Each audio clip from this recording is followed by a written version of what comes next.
Good afternoon, ladies and gentlemen, and welcome along to the QCAR Sugarcane Industry Forum. My name is Michael Nelson. I'm your facilitator for this afternoon's events.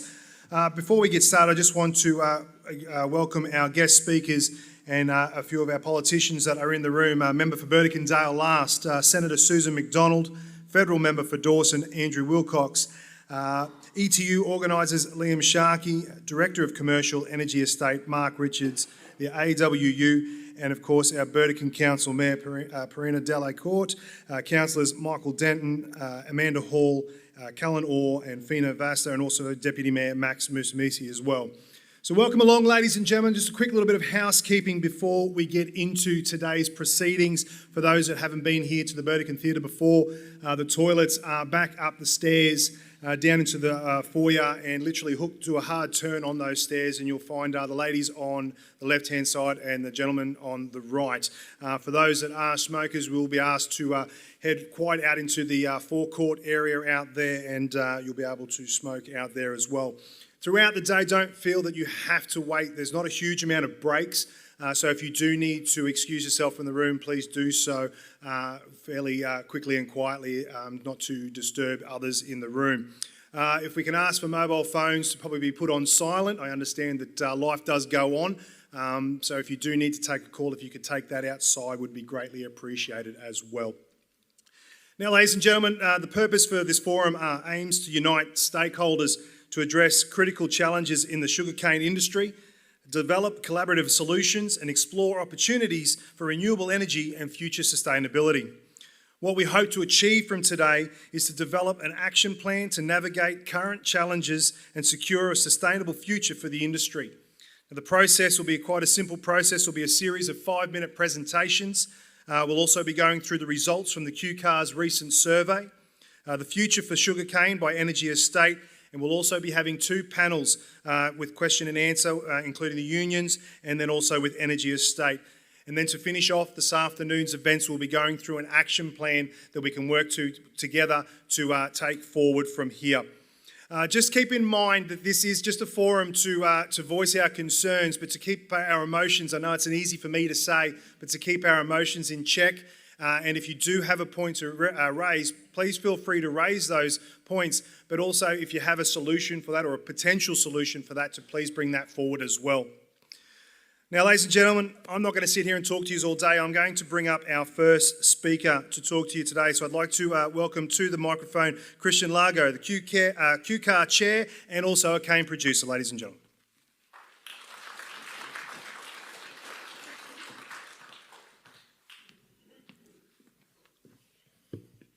Thank you, Michael.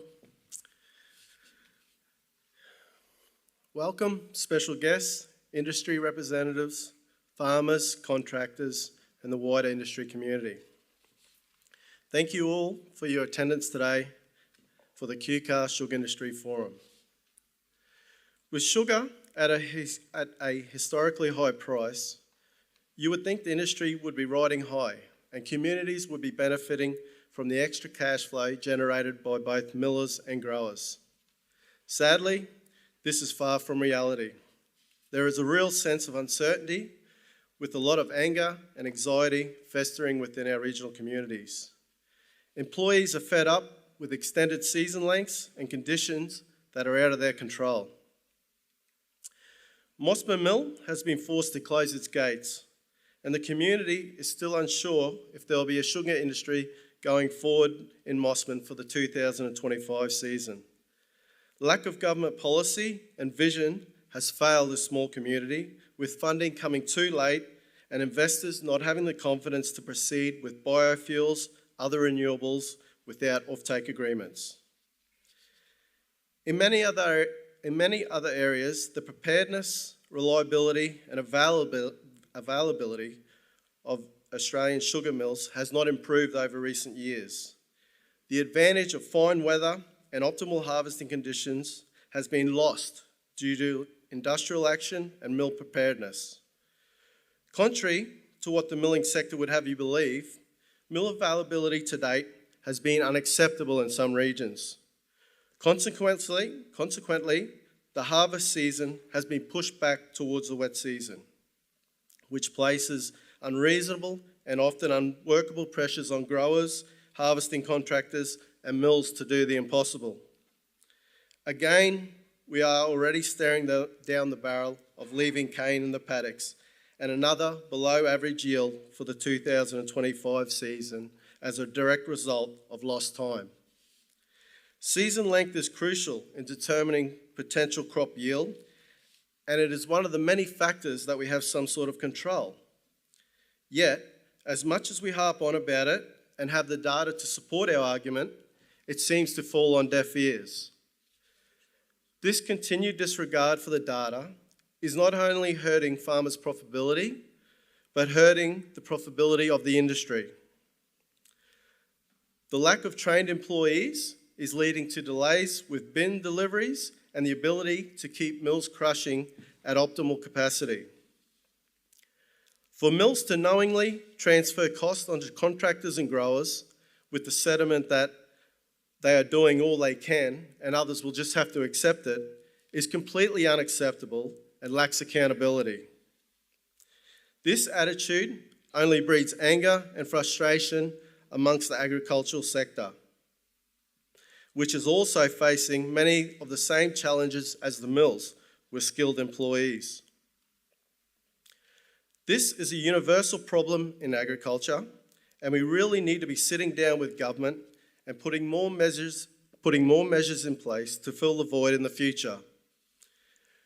QCAR seeks to demonstrate leadership by discussing the immediate problems facing our industry with a focus on milk preparedness and reliability.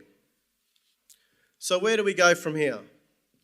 We can continue to focus on the negatives in our industry and play the blame game, or we can not acknowledge our faults and discuss the problems and create solutions. QCAR doesn't profess to have the answers. However, bringing all parties together, we have a better chance to find agreement and resolve problems that should have been resolved by others. I believe our industry has huge potential with developing a biofuels and renewables products industry. Interest continues to grow in these areas, and QCAR strongly believes it's not if, but when it becomes reality. QCAR aims to lead the conversation among stakeholders, to confront the challenges and forge a path forward to securing a stronger future for the sugarcane industry. Thank you.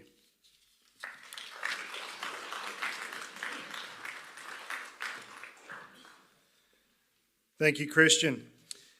Now, ladies and gentlemen, I'm going to read out a letter that has been written by one of the members of QCAR that would like to remain anonymous and didn't feel that they would like to be up here on stage. So I'm going to read their letter from their perspective, and he has titled it The Lament of a Grower. I'd like to voice my concern as the direction of Wilmar and the impacts it is having on our district. I would certainly hope that my and everyone else's concerns are taken into consideration, as this is not just our business, but the people's lives you are dealing with. I'm going to be frank, and whether people listen or not, and in all honesty, I'm guessing no. It has got that way now that I have not only lost faith in you, but even with the current good prices of our commodity, the future for farming, full stop. I'm a 43-year-old man and also a fourth-generation farmer here in the Burdekin. My great-grandfather came to Australia in 1914, and after being a powder monkey in the mining sector in Western Australia after that, came to Queensland and purchased his farm in the South Johnson region. These times were prosperous times for us, our newly Australianised family, and during these times, futures were built with somewhat else, if you would like to call it that, and everything was done manually. Nowadays, it's a very different story, and is now, unlike my forefathers that could feed 4 families on 4,000 tonne, you need more like 12 to 15,000 tonne to make ends meet. Again, once you would cut your teeth, so to speak, on 60,000 tonne. Learning the ins and outs of the harvesting contract and how it worked, nowadays it is between 90 to 120,000 tonne group before you can even break even. This has come through no help from you or your predecessors. We are fighting a losing battle with you people with your incompetency, lack of mill performance, And to be frank, your staff at its higher levels are crippling with this community with only their pockets in their minds. You're single-handedly breaking the spirits of harvesting veterans of some 40 years, and what's more, your own staff to the point that they don't want to work for you in your sector or for me and mine. If we can't fill the bins to send to you, no one gains anything. I don't make money, you don't make money. It's as simple as it gets, but you people find it hard to assist us in doing just that. I'd like to thank that member for writing that letter, and that'll be passed on. Now, ladies and gentlemen, I'd like to bring our next speaker up, who will be also be giving a farmer's view. It's from AgForce cane president and cane producer. Ladies and gentlemen, please put your hands together for Russell Hall.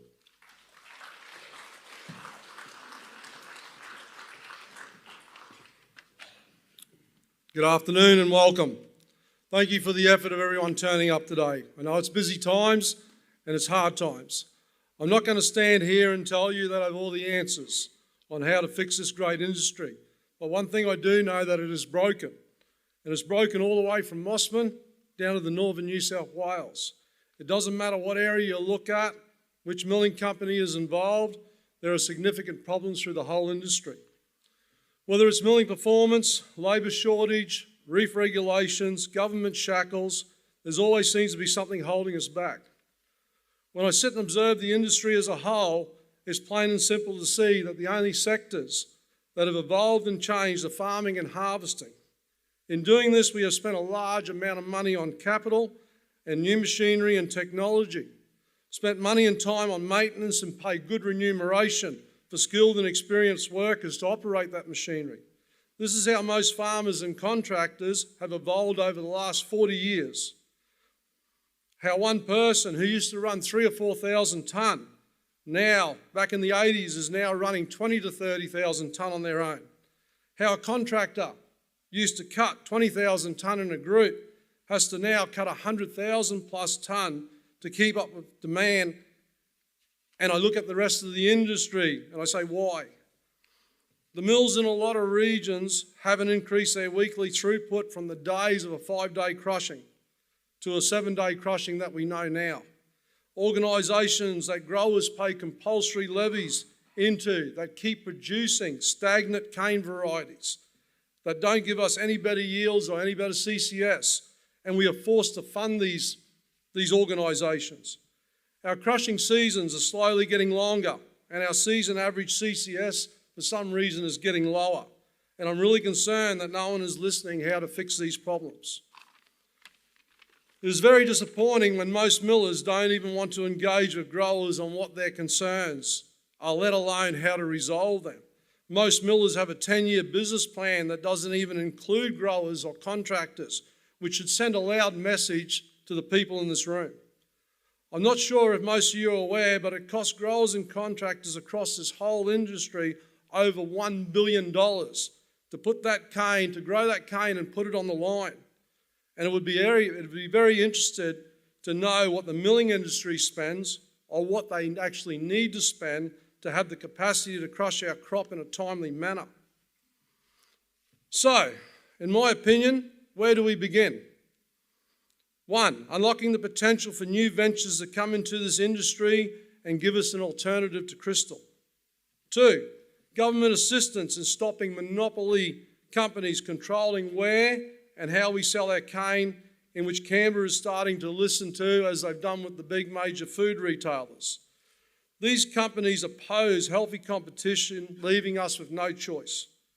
I'm sure every business along this East Coast would like to have the ability to be the only baker, the only corner store and the only clothes outlet. Why has small business got a different set of rules than big business or international corporations? 3, I feel we're going to be missing out on our opportunity for renewables for the next generation to come. We grow one of the most sought after energy crops in the world. We can power everything. We can power ourselves, we can power our homes, and we can power our cars. Sugarcane is a real alternative to coal and nuclear, but without government intervention, that opportunity will be lost and we'll only be making crystal. Fair remuneration in our industry to keep our skilled and experienced workers as they add value to our business. And 5, most importantly, unity in our community. looking after each other, especially when someone is trying to tear us apart. So in conclusion, the industry has moved from a $2 cane knife to a $2 million cane harvester and moved forward with technology. The milling industry hasn't evolved at all. Still only producing crystal, cojan, and I haven't seen any factory expansions in over 30 years. I'd also like to take this opportunity to thank QCAR for taking the initiative to have an all-inclusive stakeholder industry forum, even when some didn't decide to come. It's rare to see an agriculture collective solely focus on what is good for industry, community, and especially its members. And here at AgForce, I'm happy to be working with you on these important issues that affect our community and uniting as many people as you can. Thank you for your invitation today, QCAR. Thank you.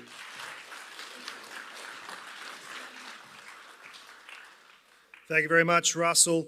I'd just also like to acknowledge all those that are at home. We are live streaming today's forum as well. For obviously, some people couldn't get away from their farms to be here today, so I'd like to acknowledge all those out there that are still working hard and also probably keeping an ear and an eye on what's happening here today. Now, ladies and gentlemen, I'd like to bring up our next speaker. He's the QCAR Burdekin District Committee Chair. He's a sugarcane producer and also a harvesting contractor. Could you please welcome to the microphone Charles Quagliata.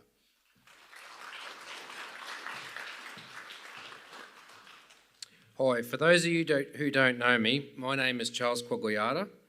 I'm Burdekin District Chair and fourth generation cane farmer, harvesting contractor based here in the Burdekin.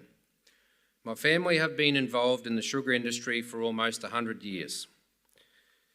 Thank you for the opportunity to allow me to spend a few minutes to talk about why I got into the sugar industry, what my aspirations were at the time, and why I became a harvesting contractor. In the past 20 years of contracting, I've experienced challenges in the harvesting sector, and now at a point, we have to deal with those challenges. Sugarcane farming had survived for over 100 years in the Burdekin. It was safe, it was resilient, it was a sure thing. It was really good return to make, even off a small farm, with hard work. Hence why we're all here today. We are passionate of our industry. This is our industry, and we have all worked hard for it. I believe we have hit a brick wall with the breakdown of communication with our miller and with the attitude within certain departments of the mill. Unfortunately, we are now in a situation where it's us and it's them. When I say that, we've made an approach time and time again on a collective level to put the past behind us and move on with a working relationship. The millers are prepared to do that under their friendship rules. It's their rules or it's nothing. Challenges that myself and my fellow harvesting contractors face. A harvesting contractor is not part of a cane supply agreement, which is a document required by law before you can supply cane to a mill, keeping in mind now a new harvester is almost $800,000 or better. A harvesting contractor manages a harvest group, works closely with the mill and the farmers to get the crop off each year. Even after a rain event, most contractors are going above and beyond to shift the cane as early as they possibly can, and it's always a concern with mill reliability. Now, communications with the mill is okay when the miller wants something done or needs something. But when it's time, when there is a problem with the contracting side, there's always a response from the mill management. Sorry, you're not in a CSA. You don't have a CSA. Despite not having a contract, as a safety net for the harvest contractor is required to buy and maintain harvesters. The miller then fits GPS tracking devices and mapping to the request from the mill to provide data to the mill. Why are we doing this when we're going down a one-way street? We have asked several times for their GPS data on where their trains are. That was declined. Extended season lengths are also another issue of grief for a harvesting contractor. Difficulties keeping haul-out drivers who are now getting the same pay for a longer period of time. Difficulties stopping haul-out drivers doing a runner when the season start is delayed and have relocated to the region and they have bills to pay with no income. Mills fail to take the opportunity to commence the season earlier has an impact on the season end dates, which we've all experienced standover before. Heavy vehicle laws. You cannot operate a heavy vehicle for more than a 12-hour period, so that when the bins are not delivered on time, the clock is still ticking, which can lead to unfilled bins, and it also leaves the grower with burnt cane left in the paddock. I'm hoping that with my experience as a harvesting contractor for 20 years, 5 years on a grower rep board, having chaired the organisation, been on SRA variety committees, participated in harvest management group meetings, I thought that I might be able to offer some potential solutions. What I would like to establish is a harvest management stakeholder group, regardless of any other groups required to be established, which meets on a monthly basis due to the season to discuss supply, penalty payments, and scheduling issues. Establish new clauses in separate agreement to the CSA, which will commit both the grower, the miller, the contractor in a mutual binding agreement which imposes obligations on all parties. Work together towards optimising season length, optimising start time, and introducing more automated bin allocation technology. Set out of code of conduct established by the mill owner and grower representation organisations and the harvesting contractor. As I wrap this up, I want it known today, the harvest sector is a very important part of our industry, and without harvesters, we don't have an industry. Whether it's farmer-owned or contractors, we need to stick together and have people that want to stay in the game and be financial. All growers and contractors want to see is mill reliability up above 90%. It's sad to say, but it's true. I believe we are treated like peasants, Wilmar, and we will not lay down. Thank you.